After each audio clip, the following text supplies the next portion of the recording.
I am Iron Man.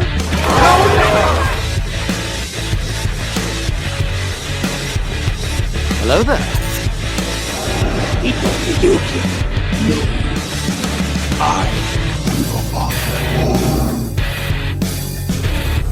Avengers!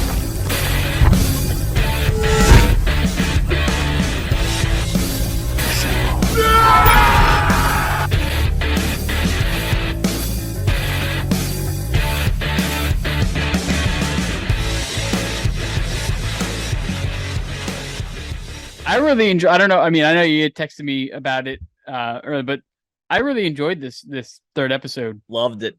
It Absolutely loved it. It was definitely a filler episode, but it still worked. Didn't feel like a filler episode. Yeah, exactly. Like that's this show.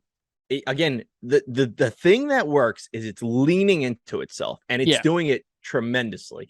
And episode 3, like the A and B plot was actually, I forget what the A plot was. The B plot was the what's his name lawyer, the dickhead lawyer, the dickhead lawyer suing the elf for shape shifting and stealing $175,000. Yeah. What was actually Jennifer's plot line in this? It was the Abomination's Abomination?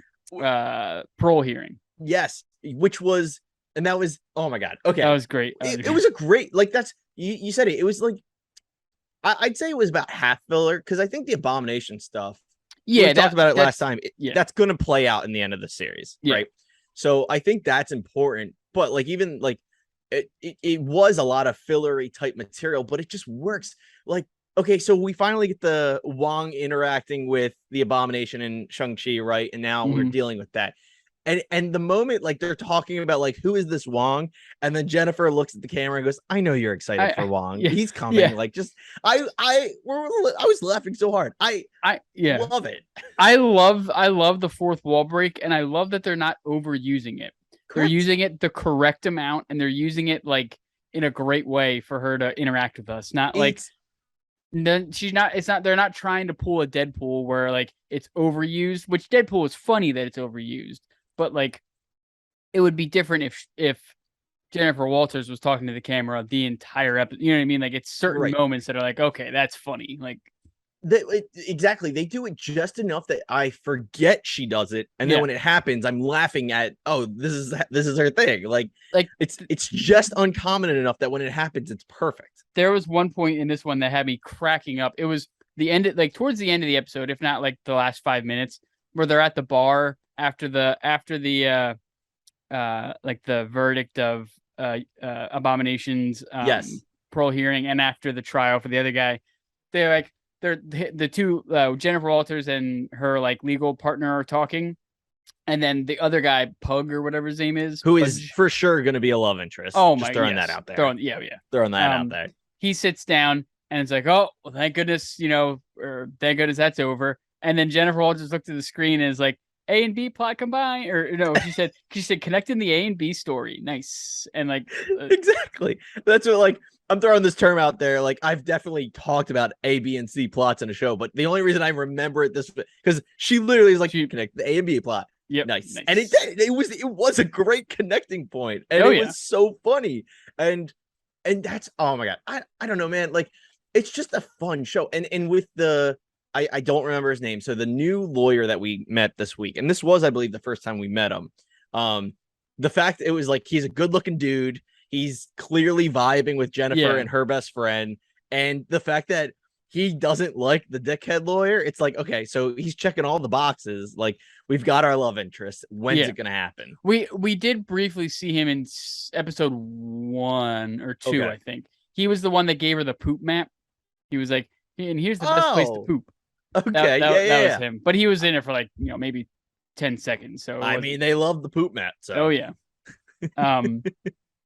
But yeah, no, this my first note in here, which I think it's the DODC prison is awesome. Like, I know I've said it before, but like that outside structure is so cool. I don't know if, I mean, I'm sure it's a CGI'd prison, but I don't know, maybe it's like an actual prison that they CGI'd on, like they added stuff to in post, but it looks awesome. Like, it looks like a really sweet designed prison. Like, yeah, no, I like it a lot. It's like Marvel's Sorry. Arkham almost. You know what I mean? Right, exactly. It was very. I love the high security. I love. Oh my god, I'm sorry. I didn't take notes. I should have took notes. I'll have notes for the next one. But going off of the prison stuff, I literally just watched it this morning, so I'm like fresh off of it. I really liked too the paparazzi people trying to get a hold of Jennifer when she's going in and out to talk to Abomination. And I really liked it because look, a lot of people, like, Disney keeps getting a lot of people's radar as too woke or whatever and bullshit and like that. But like, I really like, this feels like it's just the right amount of realistic. Like it's not annoying. It's not overly annoying. It's the amount of annoying that's like, that is actually what people probably go through. Like, people that get in the spotlight really quickly. That's, the whole like, oh, Abomination and She-Hulk are having an affair and this and that. And blah, you know what I mean? I was dying. I forget the baby comment, like, oh you're housing his secret love child. Well, they made a reference to how she got her powers in the comics through the paparazzi. She's like, the one lady goes, "Is it true that you were involved in a hit by the mob that went wrong?" Apparently, in the comics, that's how she I guess got shot by accident by the mob, and then Bruce Banner gave her a blood transfusion, which then turned her into She-Hulk. Right. So I was like, oh, I did not know that. A little Easter egg to how in the comics. Yeah. The Easter eggs in this show so far have been just tremendous. I went back after we're recording our last podcast episode, and I specifically I didn't YouTube it. Like, I wanted to find it in Disney Plus, and I found the guy with metal claws gets in a bar fight or whatever, and I was just dying. Like, such a good little Easter egg. Like, it's a good little throw in. Yeah. And that's I love the amount of that we're getting. And even again with the scene where Jennifer's driving and she goes, "Look, I know you're excited for Wong. I just want you guys to know this isn't one of those cameo shows. It's a lawyer show." And then she's like, "Well, except for Bruce, and except for Blasky, and except for Wong." Wait. And it's like and that was the point actually where during this episode when she did that, and I loved it. Great, thought it was funny, all that. Mm-hmm. But I was like, Daredevil's episode 4. Yep. Right now, calling it. Like if we're getting a cameo in episode, at least right now, Daredevil is episode 4. And I think that's what I said last week. I think I said about episode 4 was when I expect him to come in. Yeah. I mean, that's pretty much midway point of the show. It's what, 9 episodes or 8 episodes? It's 9 episodes long. So yeah, I mean, midway point of the show. I'm sure he'll have a decent, I don't think he'll be a one and done. I think he might have like a couple episode arc, maybe. I don't know. I agree. I still think I think he's a 2 episode arc at least. Yeah. And the reason being is we know from the trailer we're gonna get Daredevil, but I think being a lawyer show, we have to get Matt Murdock. Like, what's the point of Daredevil on a lawyer show if you don't get Matt Murdock? I have a feeling he might, because isn't he a defense attorney? Right. Yes. So he might be like, defending like a villain or something, you know what I mean? Like or like a I could even see I don't remember her name, but the crazy elf who got the dickhead lawyer in trouble. I could see her going to Matt Murdock and he's maybe her new defender. Yeah. Defending lawyer. I could see something funny like that. And again, that's funny. Like I definitely don't think that's the last time we saw that elf. I think she's gonna come back for one reason or another. Yeah. I don't think Matt Murdock's going to defend Titania or whatever her name is, like the She-Hulk villain.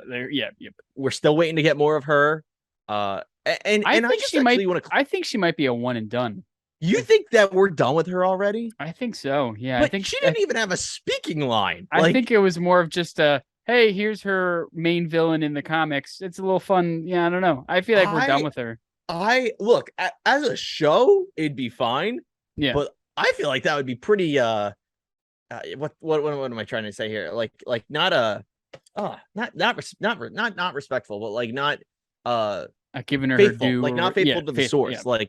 I mean, sure, she could come back in the next season or whatever, like in another movie, even like we could get more of her, sure. But if that really is the one and done for her, that just feels like that off-putting to say the least. But the show itself is fine. Like that show isn't like hurting from it. That's funny though. What was it? I had something. What were we talking about? The shape-shifting elf lady. Right. I have a feeling she might be a Skrull, but she's just pretending to be an elf. Pretending to be an Asgardian. That's why she's shape-shifting so much. I mean, sure. Like, the only other Asgardian we know that shapeshifts is Loki. Like, yeah. And assumably, I don't think we ever saw it, but assumably his mother, Frida, who was a witch, right? Like, the whole thing was she raised Loki and taught him how to use his powers. So I would assume Frida could do it. Frida's unfortunately passed and dead. Loki also dead. Yeah. Technically still in that universe. I mean, so it's funny. It's real enough that you don't have to explain it, that I could be like, yeah, an Asgardian can shapeshift, but you throwing that at me, and I would have to agree, like, it's probably more likely to be a Skrull. Yeah. I'm just so excited for when Secret Invasion comes out and we see like all these, like, oh my god, they were a Skrull the whole time. Like, oh my god, like, I know.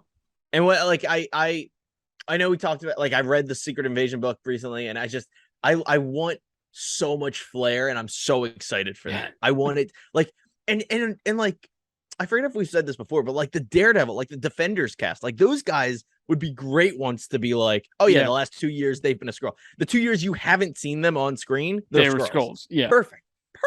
Yeah, that's why he went back to yellow or something like that. You know, like they got confused on which costume to use, so the Skrulls just picked out the OG one. They're like, this is cool from the 80s. Let's bring that back. Yeah. Well, wait, there was something else. Do you think so? This was the episode that I mean, we can talk about other stuff, but something I've been waiting to talk about. The ending is with the destruction crew. Is that something? Yeah, like Demolition or Destruction Crew or something. Demolition Crew. Yeah. Thought they were great, hilarious. Like, I love how, like, they were just so like, oh yeah, these things are.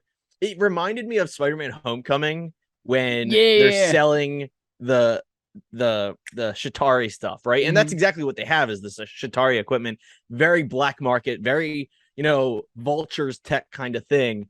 And it was cool seeing that, like, come back, and that kind of integration of, like, a Spider-Man, like, storyline, but also they're working for someone. They're clearly, they were supposed to get the She-Hulk's blood. So who are they working for is the question. And I, two things about them. I loved when she goes up to them and, like, they all pull out their weapons, and she's like, "What, did you guys rob an Asgardian construction worker?" And they're all kind of looking at each other like, "Yeah, yeah, maybe."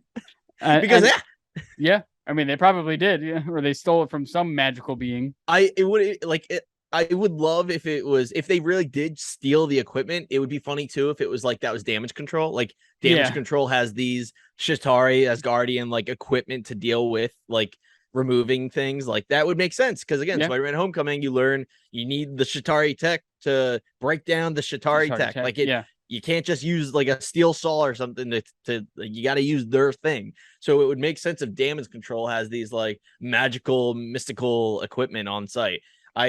Really funny. And again, the Demolition Crew, I don't know. They just came in, like, just the, like, strut. I loved, and then, like, they just got their ass handed to them. I also, there was a bit of, like, almost like mutant prejudice they had when they got in the van, because they're like, "Oh, did you get the sample?" And he holds the needle up and it's bent. And he goes, "I couldn't get it when she turned into that filthy green monster," or something like that. Like, they said something like that, like almost kind of like reminiscent of, like, X-Men 3, where it was like, racist against mutants and stuff like that. So I definitely, like, I agree. And I remember thinking when that happened, I could see them. Now, we already did Civil War, like maybe a Civil War 2 or something along those lines, but I could see, especially in a lawyer show, you getting, like, political is the wrong word. Like, I mean, I don't think they're actually going to be doing, like, racist things. No. But, like, the idea that people that are superhumans, mutants have to deal with it. Yeah. And I that could be an interesting, like, again, that could be an interesting legality thing they have to deal with in the MCU. It's the doors that this show are opening to being, like, just interesting topics of conversation.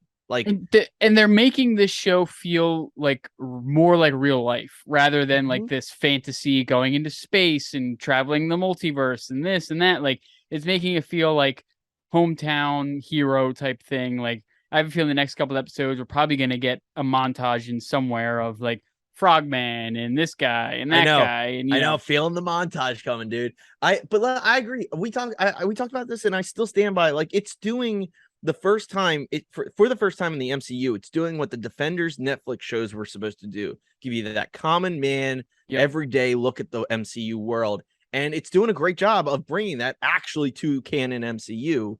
And I don't know if you've seen the meme. I forgot to send it to you. I just haven't really been on my phone this weekend, but there was a meme going around, and it was how it started versus how it's going, and it was the shot of Iron Man walking away from the tank in Iron Man 1, and then it was the shot of She-Hulk twerking, and it was just like, look, that's hilarious. Like, don't get me wrong, but at the same time, I actually like it. Like, yeah, we go from these badass sequences that we still get in a lot of things, but then we can also have the simplicity of She-Hulk twerking. Someone I've never heard of, by the way. Megan the Stallion. Megan the Stallion. Yeah. I'm like, I have no idea who that is. She's basically like today's Nicki Minaj. I did the slightest bit of research just to find out if she was real, was what my goal was. I saw the whole twerking thing. It was funny, but I was like, did we really need to see She-Hulk twerking? Like, I don't know. I was just kind of like, eh. It was a funny gag, but yeah, I thought it was a funny gag. Exactly, but like, it's sorry. So that scene was the credit scene, right? If I remember correctly. Mm-hmm. And that's the kind of thing I'm like, that's fine. It is a good credit scene. Yeah. Like, I'm glad they didn't put it in the main story. Yeah. Right. And I get it. Like, it's over the top, but just like, I kind of love it. I kind of love, like, it's goofy. Screw it. Why not? Yeah, exactly. And like, another meme I saw was Tony Stark died for this, and it was the picture of them twerking.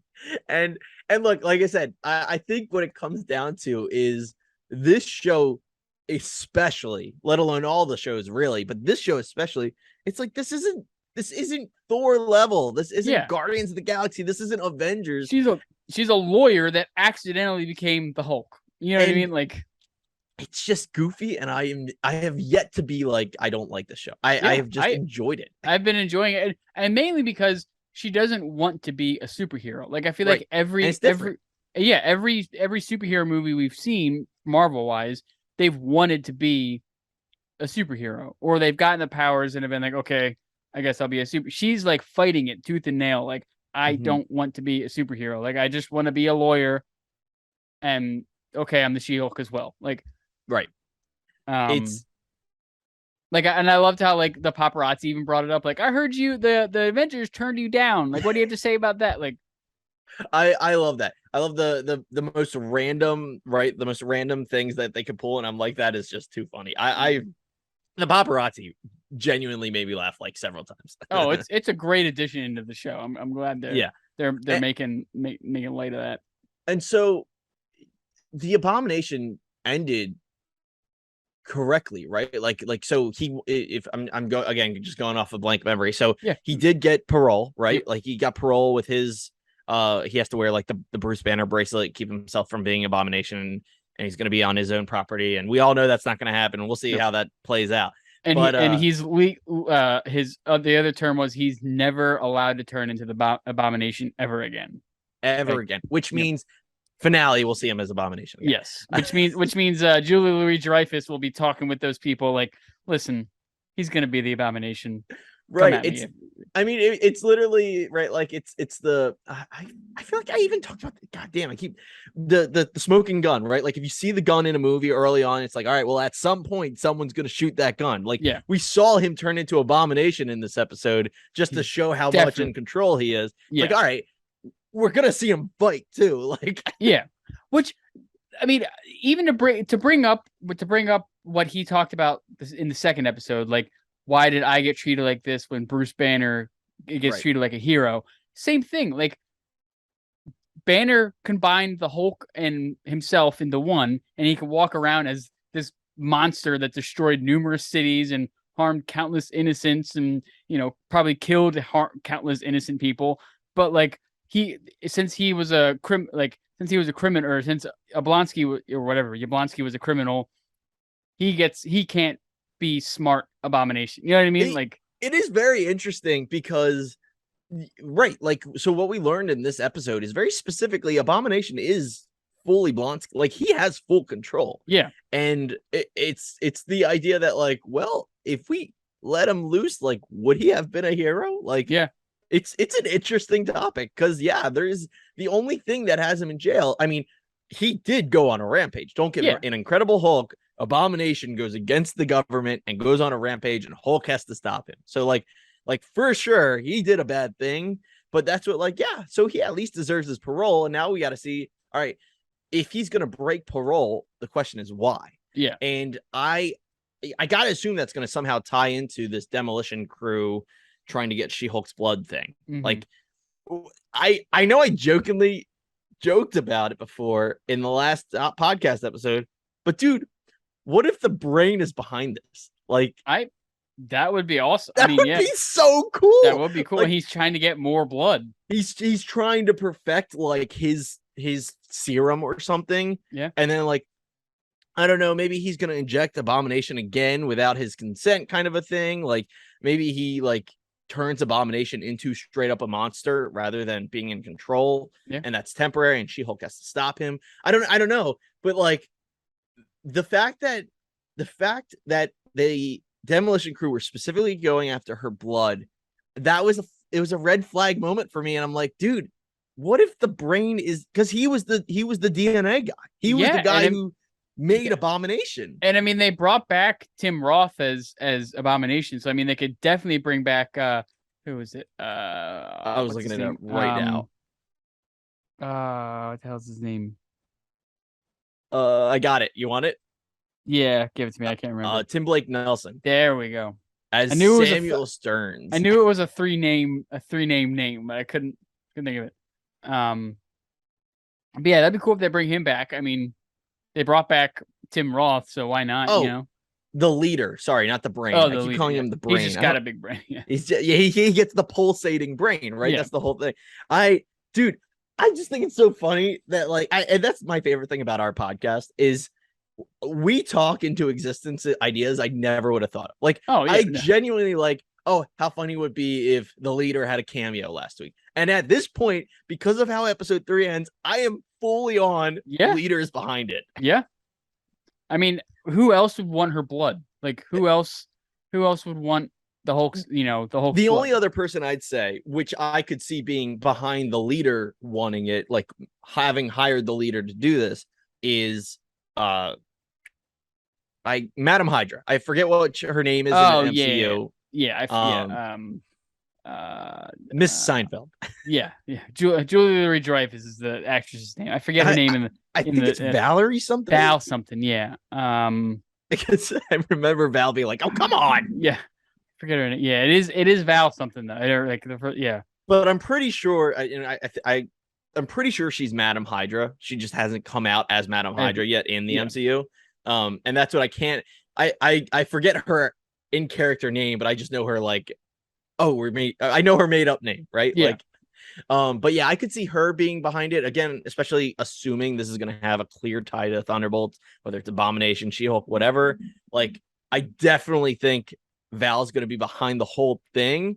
It's a matter of, is the leader in between there? And I think he is. I think he's the guy in the lab. He's the guy in the chair trying to concoct something. He's almost like in the Suicide Squad, like the second one, how like the Thinker was like the patsy between the US and that whatever government they were infiltrating. And that's the whole thing with Val, with Madam Hydra, right? Like, she is a smart person. She is too smart to fail, kind of a thing. So she is gonna have a patsy. Yeah.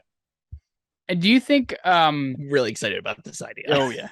And it's not gonna happen. Yeah. No, I mean it might. I mean, you never know. You never know. Obviously, Val's gonna have something to do with it. I mean, not obviously, but I definitely think Val's gonna have something to do with this because she's gonna be the lead. She's gonna be like the leader of the Thunderbolts, or like the Amanda Waller of the Thunderbolts. The like Nick Fury / Amanda Waller, combination character. Yeah. Do you think the head lawyer Holloway, like the boss, do you think he's got any hand in this of wanting her blood or wanting any like? I do think he is dirty. Yeah. And I don't think no. To answer your question, I don't think he's involved with the She-Hulk blood storyline. Yeah. I do think he doesn't want She-Hulk or Jennifer Walters to succeed. Yeah, and I don't know how. My whole thing was, at first I was like, oh, I think he's the mastermind behind this. Okay. Then this episode, I was like, I don't know, because he seems pretty cool with her being there. Like, he obviously wants her there to be like the face of the. But to counter that, like to credit your first idea of him being behind it all, him being the head of a law firm. I mean, hey, if she's making him money while she's there, like, he's not gonna stop her from making money. Yeah, like, true. She got Megan Thee Stallion to join his law firm. Like, there's nothing wrong. Like, she's not doing anything wrong there, and then he can still cut her, and that's just pure profit kind of a thing. True. And but my thing is, I don't know what his deal would be. But again, I haven't done any research on characters I don't know. So, like, if he is a villain, like, that I don't know, like I could see him being, oh, he's going to become so and so, or he's so and so in the background, and I just don't know that villain yet. You know what I mean? Yeah, could be. I mean, yeah, I don't know much about any of She-Hulk's villains, or really She-Hulk in general, but I don't know Hulk either, really. Yeah. Just that we're going to World War Hulk. We're going to Sakaar. We're going back to Sakaar. But he just seemed shady in the beginning, like the first couple episodes. Still seems a little shady, but not. Now that you bring up this leader, Madam Hydra theory, I'm kind of leaning more towards that now. That sounds a little more on par with the direction, because then it'll help lead into the Thunderbolts and stuff like that. So you know what I could also see, though, like I said, I don't trust him. The guy I forget his name already. The lawyer you're talking about, I don't trust him. I just don't see him as the guy who wants the blood. But I'm gonna combine our theories. I could see him being the face guy, and there's a guy behind the scenes. Like, there's totally that moment in a movie where the guy comes out of the dark corner who's been, the planner, the mastermind, like the almost leader, like Paul Blart. Like exactly, the guy from Paul Blart. The FBI, yeah, the FBI guy ended up being the guy behind the actual criminal. Yeah, that's exactly what I'm going for here. I could see the leader coming out as the guy who's in the lab doing things with her blood, or trying to, whatever. But then, her boss is the one who's telling him what to do, and he's blah, blah, blah. And then the reason behind that is he's the guy that Val's actually in contact with. Yeah. Because I could see too, like, the guy in the chair. I'm just gonna keep saying the leader, like the leader being too low level of a guy that Val's not even like talking to him. Val's actually talking to the lawyer who's talking to the leader. Like the leader's just some nerd and on the computer. You know what I mean? Like some computer nerd that knows how to do. Yeah. And we got 6 episodes left. Like, we have a lot of show, right? Yeah. We are a third through. We have 2/3 of the show left. We have plenty of time to get 3 different reveals, and especially Val's reveal probably being a finale episode credit scene. Like, definitely, yeah. So really, we're only going for 2 reveals in 6 episodes. I have a feeling probably, like, I have a feeling this last episode is going to have 2 credit scenes. One of them's going to be setting up something for the Thunderbolts or something along that line, and then one of them's going to be setting up something for World War Hulk, or wherever they're going with that. Dude, if we actually get World War Hulk, I will be, excited to say the least, but just shocked, because the for those who don't know, just a little reminder, Disney Marvel doesn't own the rights to Hulk. Yeah. They have an agreement with Universal, who owns the rights to Hulk. And that agreement is they have unlimited use of Hulk in any property, but they can't make a Hulk movie. So that means they would have to go back to Universal to get that, like, Spider-Man contract to make another movie. Or they could try to do like a show. Could they maybe do a show out of it? I assume they could, because I think She-Hulk would fall under that, like, that whole category. Yeah. Right. So, like, just how, like, for Spider-Man, Sony's making Venom movies. I would assume She-Hulk is similar to that. Like, She-Hulk is still a Hulk property. So yeah, maybe World War Hulk's a Disney Plus show. I didn't even think of that. That would work. It would, yeah. And if it's, I know the rumor is that it's like the next Civil War kind of thing, where it's not an Avengers movie, but it's Avengers level. Like, I mean, we haven't had that on Disney Plus yet, so that would be great. That'd be awesome. Yeah. Yeah. Also, just a reminder, everyone, on Disney Plus Day, which is sometime this week, Thor will be on Disney Plus. Oh yeah, I think it's tomorrow or Thursday. I forget, but I think it's Thursday. I think it's Thursday. the 8th. Which yeah. I'm definitely watching Ragnarok on Wednesday and then Thursday Love and Thunder. Nice. I don't know. I don't know. I've been joking to rewatch Daredevil and I haven't touched it yet. And I started rewatching it and then I kind of fell off and I gotta keep watching it. Yeah. Can we just agree if it wasn't for Kang, we should just name this the Wong Saga?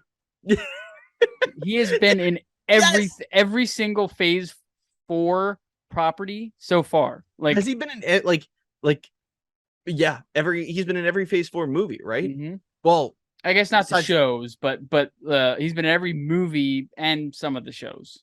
The only movie he wasn't in was Love and Thunder, right? I believe. Yes, yeah, he wasn't in Love. But yeah, no, I actually you mentioned that was another meme I saw. I think I saw that a while ago, but it was Wong just has so many appearances. He's Doctor Strange 2. He was in both Avengers Infinity War and Endgame. He was in so we got She-Hulk, obviously. We have Spider-Man No Way Home he was in. He was in Shang-Chi. Shang-Chi. I think I'm even missing something. Yeah, there's one more. No, he wasn't in Eternals. No. I think I'm missing something too. He is, and that's why going full circle. But that fourth wall comment when she's like, "I know you're excited for Wong." And it's like, yeah, we are. We want Wong. Yeah. With the Wong saga is just the street term for this. Just like like technically, I don't know if you've heard this, but Disney refers to Fat Thor as, I think it's Bro Thor. Oh, really? And it's like he's Fat Thor. Like, yeah, you embrace the fat. He's Fat Thor. And it's just like with Baby Yoda. Like, he was never officially Baby Yoda. He was always the child. The child, yeah. Like, so that's what these are all the street names, right? That's what the street name for this saga is, the Wong saga. So one thing I guess I'd like to ask is the Wrecking Crew, which I just looked it up, and I was wrong. It's the Wrecking Crew, not the Demolition Crew. The Wrecking Crew. Let's say, I think the reveal of who's behind them is going to be someone we know, right? Like, yeah. Let's say, my question is, if it's not the leader, who do you think it could be? Because again, I do think it's going to be a reveal moment, and for it to be a reveal moment, it's got to be someone we recognize, right? Yeah. So who else could possibly be the guy in the chair that turns around and welcomes you to his secret lair, basically, is what I'm looking at. I feel like it's got to be someone that wants to enhance themselves or create like an army of enhanced, like, mutated people. You know what I mean? Like another one I could throw out there, except he is very dead. Like a Crossbones. If Crossbones was still alive, that would be a great guy in the chair reveal moment. Oh yeah. Because he was always jealous of Cap. He was always I loved Crossbones, like the actor. I thought he did a great job of that character, and I actually thought it was a little disappointing he was killed in Civil War. Now is Crossbones a strict Captain America villain? Like, he is. Okay. Well, no. I think he was a Captain America origin villain, but he's been villain to other people. That's what I mean. That he was like introduced in Captain America. I think so. But like, I could totally see, again, the Incredible Hulk establishes that the Hulk is originally supposed to be like a failed Captain America serum, right? Like, that's the whole thing. So I could see like Crossbones being jealous of Cap, wanting that serum. But again, Crossbones is very dead. I just think it's that kind of character is who we're looking for. Yeah, and someone we can recognize but won't think of. Yeah, or even like I mean, I know he's also very much dead. Strucker or Striker, yes. The guy from Age of Ultron. Somewhat along those lines. Like, I'll actually throw. Okay, I got a good one. I got a. This is more absurd than the leader being the person that we reveal, and it's actually not someone we know, but it would be someone who would play a role in either Secret Invasion or another property like Fantastic Four. And that is going off of the idea, what if the elf lady is a Skrull? I'm not saying her, but just established that there are Skrulls in this show. What if it's a Skrull and he becomes the Super Skrull? It's just I don't know if Brendan, do you know who the Super Skrull is? I've heard the term before, but I don't know exactly what. So there's more than one, but basically Super Skrulls are people that steal permanently, like steal might be the wrong word. They copy superpowers off of people. Ooh. And the main Super Skrull, he copies all 4 Fantastic Four members and has the capability of all of them. All 4. Oh, wow. And so obviously that wouldn't be what you're getting from a Hulk, but I mean, you could replace the Thing's powers in Super Skrull with a Hulk. I mean, you're getting the same thing essentially. Yeah. And it could just be an interesting way to establish Super Skrulls. I could see a Skrull being the guy in the chair. It would be pretty interesting. That would be awesome. I mean, it would tie perfectly in because Secret Invasion is coming out pretty soonish. I believe Secret Invasion is the next Marvel show. Okay. So the next Marvel property will be Black Panther in November. I'm fairly confident, if I remember correctly. Well, all right, slight record scratch. This is the last Marvel show, not including Guardians Holiday Special, is this year. Okay.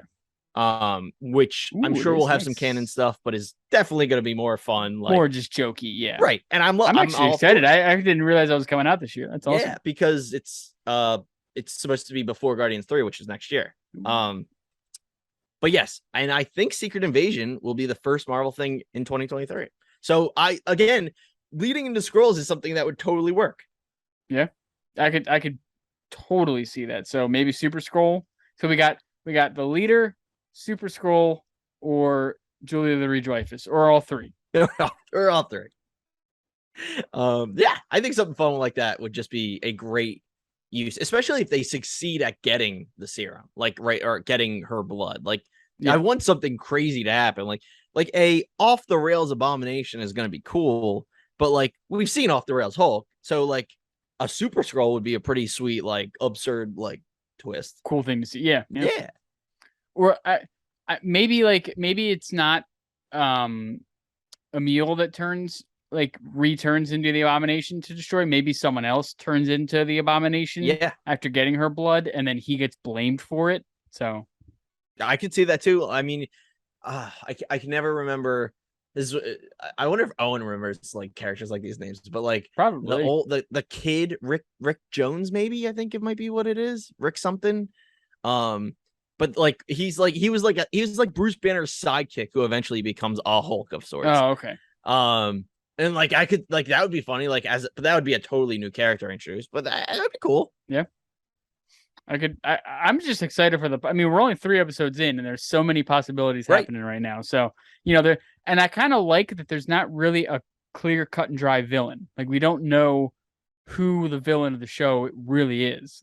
That's what obviously the Wrecking Crew is definitely the first time we're getting a glimpse at a behind the scenes villain. Yeah. For the show. For this show specifically. Yeah. I mean, Holloway obviously is in some sort of shadiness, the I don't know if he's going to be a main villain. I think he might just be the workplace antagonist, but or what, if that's the right word, I don't know. Makes sense. But yeah, definitely the Wrecking Crew and whoever they're working for are going to be the main villain. So, I'm excited. I think this has been a fun speculation episode for us, and I think the Wrecking Crew leaves a lot to be interested in. I'm curious how much more of them specifically we'll get, because I'm sure they have to come back to try and get the blood again. We might get we talked about montages. We could get a montage of failed attempts trying to ambush her, something like that. I don't know. It'll be curious to see how much of them we see before we see who's behind it. Yeah. One thing I wanted to that I thought was hilarious was when Emil turns into Abomination at the deposition, and everyone starts freaking out. They're like, "Oh my god, oh my!" like freaking out in their chairs and stuff. It just shows how people are scarred from the Hulk turning into the Hulk and stuff like that. That the second he turns into the Abomination, everyone's like, "Oh, we're dead. We're all dead. Like everyone's dead. There's no escaping this." And he's just like, I'm good. I'm good. Like, it was like for that moment, it was one of those like, oh yeah, regular people are scared of the super world, right? Like we were sitting here like, yay, Abomination, and then it's like, oh no, they hate it. Yeah, they're absolutely terrified. Even though he's in, a supermax prison in a supermax cell, people are still terrified. That scene, there was something I really specifically loved, and it was such a dumb joke, but it was the idea that he takes off his Crocs because he was worried about like he turns into Abomination, destroying his clothes. Oh yeah, he very specifically did not want to ruin his Crocs off. Yeah. I just loved that. I love that little detail. Like, oh, these are mine, and I don't want these to break. I do not want to ruin these. There was one thing. When at the end, not the end, but the end of the deposition, when the judge was like, "Oh, your terms are you're gonna have to wear a power dampener. Mm-hmm. You're gonna have to do this, do that, and you're never gonna be able to turn into Abomination again." He kind of had a look on his face like, I'm going to, but you're not going to know about it. Type of like the way he looked. Yeah, the way he looked, like it was almost that Madam Hydra had already talked with him, like, hey, we're going to need you in the future. Or Wong had already said, hey, maybe Wong's still taking him out to do training or something like that. So I caught that too. There was a look, and it was a brief look, and then he was like, I forget what he says after that, but he says like, thank you. Like he's like, oh yeah, absolutely, I'll do whatever you say, blah, blah, blah. But there is a look, and it's a look of like, I don't know about that one, Chief. I'm definitely going to turn back into the Abomination. I recognized it too. And it was very much, I don't know what the look meant, because I couldn't tell if it was, he disagreed, he didn't care. Like, again, I am currently pro Abomination. Like I'm currently like, he has not actually done anything wrong now. He's definitely, obviously reformed. You know what I mean? He's been in jail for what, 12 years? It was at least a decade kind of thing. Yeah. So, I mean, he has complete control of his alter ego. So that's it. So I don't know. I am pro Abomination until they show us otherwise, but I definitely got a look that look. It was a moment of like, I'm already planning on turning into the Abomination. Yep. I have a feeling that this show is going to slowly start to set up the Thunderbolts. I mean, we've already had the Thunderbolts start with, was it John Walker? Walker? Yep. Walker, US agent. With him, with Yelena, Yelena Belova, right? Is it? Yelena's Yelena is correct. Okay, I don't know. For some reason I have Belova. I think they might be an Olympic athlete or something like that. But Yelena, and then I'm guessing Zemo's going to be in it, because isn't he like I think main Zemo has to Thunderbolt? Like he was the guy who starts the original Thunderbolts. But again, there are so many different incantations of Thunderbolts, just like how there's been different Avengers teams. Like, I don't know what their goal of Thunderbolts is. If Thunderbolts is going to be a new raunchy Guardians of the Galaxy Suicide Squad team, I could see. I don't know. Zemo's kind of funny now after his dance sequence and all that stuff. But like, I see Zemo as more of a like serious guy. And I know we also said it would be pretty sweet if Thunderbolts was just this R-rated hardcore movie. Yeah. And I think I could see him leading that team too. It's now who, just completely going off the rails real quick, but who do you think would be the people that the Thunderbolts would be fighting? Do you think it's going to be the Skrulls? Do you think it's going to be question. I don't think it's going to be Skrulls, interdimensional? That's what I don't think it's going to be Skrulls, because that seems too mainstream, right? Like people, maybe people don't know about Skrulls, but we as we know about Skrulls, and I feel like that means people know about Skrulls. And there's already like a show dedicated to it. Correct. So, I think Thunderbolts is going to be very much this much. I think will be like Suicide Squad in the sense that it's going to be, they're taking out a team. They're taking them to go fight something they don't want public at all. Like it can't go to the Battle of New York level of everyone knows. Gotcha. And I Oh man. Oh man, you put me on the spot. Who do I think they're gonna fight? I would say,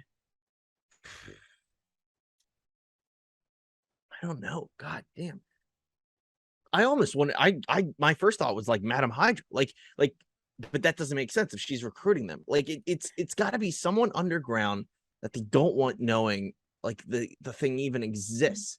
I don't know. I might need to hold the. I might need to think till for this might be the hook for next week's listeners. A little, yeah.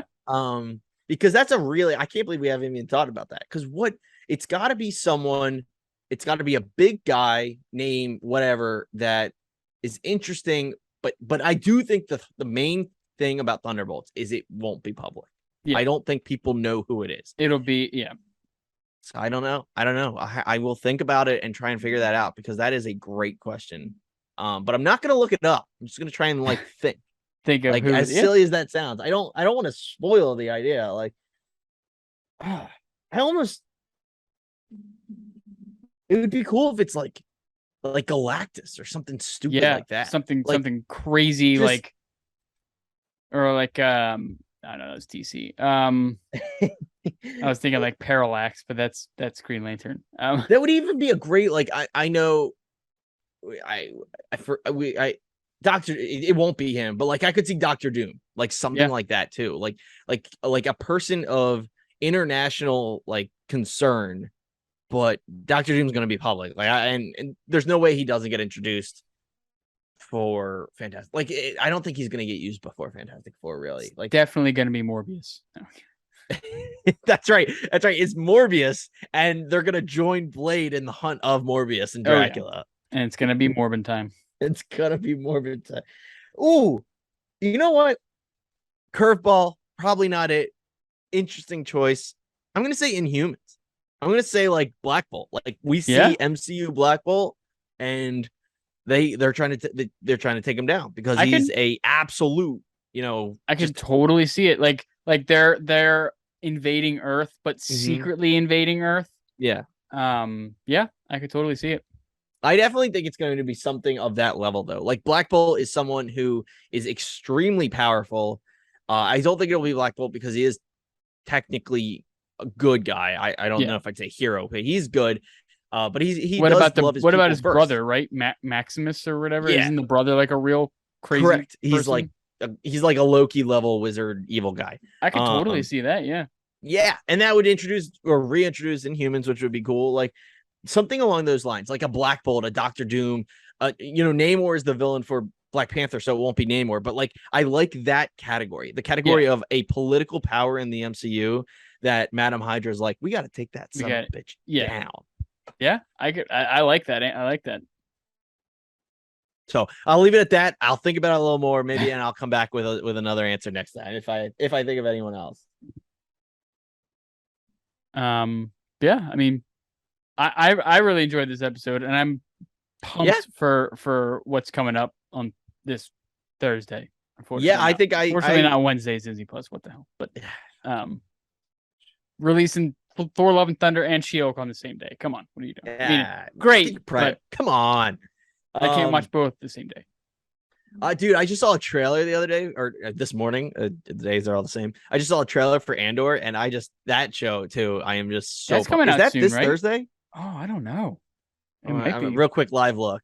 No, September 21st is the 3. Remember, we're getting a 3 episode drop. Oh, nice. So that is so that's back on Wednesday. Okay. Well, that's okay. Good. All right. So this will be interesting. It'll be an interesting wrench in the system for us. Yeah.